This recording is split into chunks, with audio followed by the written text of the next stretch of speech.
انسانوں کے نام افزار ریحان، سال نو کی خوشیاں اور شمسی و قمری کیلنڈر۔ میڈیا رپورٹس کے مطابق سعودی عرب میں پہلی بار نئے سال 2020 کے استقبال کا جشن منانے کے لیے اہتمام کیا گیا تھا۔ سعودی عوام کو 31 دسمبر شام 6 بجے سے صبح 1 بجے تک یہ جشن منانے کا کہا گیا تھا۔ موسیقی پروگراموں کے علاوہ آتش بازی کے مظاہرے اور دیگر سرگرمیاں بھی اس میں شامل تھیں۔ واضح رہے کہ ماہ قبل سعودی عرب میں اس نوع کی تقریبات کبھی منعقد نہیں ہوئی تھیں۔ سعودی عرب میں پہلے ہجری کیلنڈر استعمال ہوتا رہا، اب اس سلسلے میں بھی ڈھیل دیتے ہوئے عوامی سہولت کے لیے عیسوی کیلنڈر کو اختیار کر لیا گیا ہے۔ اس کی دو وجوہ ہیں۔ ایک تو عیسوی کیلنڈر کے مطابق ایام اور تواریخ کے تعین میں کسی نوع کا بہام نہیں رہتا، جبکہ ہجری کیلنڈر چونکہ چاند کی مطابقت میں ہے اس لیے 29 اور 30 کی تواریخ کا ایشو چلتا رہتا ہے۔ دوسرے عالمی سطح پر تجارتی اور روزمرہ کے امور میں جب سارا سسٹم عیسوی کیلنڈر کی مطابقت میں ہے تو پھر کسی ایک آدھ ملک کے لیے یہ امر مشکل تر ہو جاتا ہے کہ وہ دنیا سے کٹ کر یا ہٹ کر چلے۔ سال نو کے حوالے سے ہماری عرض یہ ہے کہ اگر ہمارے نوجوان کسی کو نقصان پہنچائے بغیر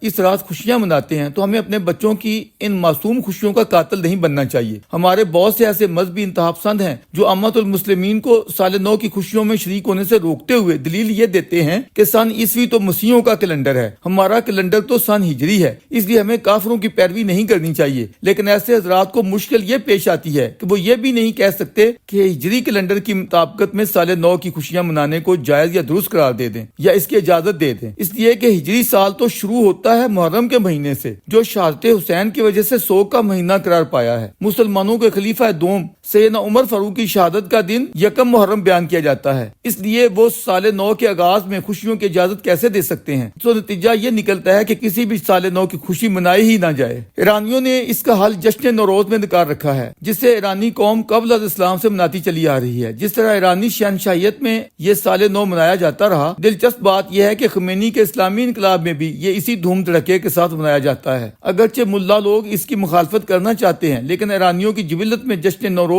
اتنی باریکی اور پختگی سے داخل ہے کہ کوئی مذہبی آیت اللہ بھی اسے ختم کرنے کا یارہ نہیں رکھتا۔ ختم کیا کرتا؟ الٹا ڈاکٹر جاوید اقبال کے بقول دیگر ممالک کے مسلمانوں میں سال نو منانے کی رسم ایران سے ہی تو داخل ہوئی ہے۔ اب مسلم امہ کے نوجوان جشن نوروز تو نہیں مناتے، لیکن عیسوی کیلنڈر کی مطابقت میں 31 دسمبر اور یکم جنوری کی نصف رات کو گزرے سال کو الوداع کہتے ہوئے نئے سال کا استقبال زور و شور سے کرتے ہیں۔ مذہبی و حکومتی سطح پر مخالفت و مزاحمت کے باوجود ہمارے شہروں کی سڑکوں پر خوب رونق میلہ ہوتا ہے۔ درویش سے کئی نوجوان یہ پوچھتے ہیں کہ کیا واقعی نئے سال کی خوشی منانا یا مبارکباد کے پیغامات بھیجنا غیر اسلامی افعال نہیں ہے؟ تو جواب ہوتا ہے کہ دیکھیں، ہر چیز اسلامی یا غیر اسلامی کے خانوں میں نہیں ہوتی۔ بہت سی چیزیں ہیں جو مباح ہوتی ہیں، آپ کے ذوق سلیم پر ہے کہ آپ کریں، بے ذوق ہیں تو بھلے نہ کریں۔ مہینے یا سال اسلامی ہوتے ہیں نہ غیر اسلامی، مسئلہ صرف یہ ہے کہ اسلام جس خطے میں پروان چڑھا وہ عرب خطہ تھا، تو لازمی بات ہے کہ عربوں کے مزاج اور کلچر کی بہت سی باتیں اس کا حصہ بن گئیں۔ حالانکہ اگر تجزیہ کیا جائے تو ان میں بہت سی باتیں یونیورسل نہ تھیں۔ جن کو ہم اسلامی مہینے کہتے ہیں یہ بنیادی طور پر قمری مہینے ہیں، اور جن کو ہم عیسوی مہینے یا سال کہتے ہیں وہ بنیادی طور پر شمسی مہینے یا سال ہیں۔ یہ پوری کائنات اگر خدا کی ہے تو چاند اور سورج دونوں اسی پروردگار عالم کی تخلیق ہیں، اس لیے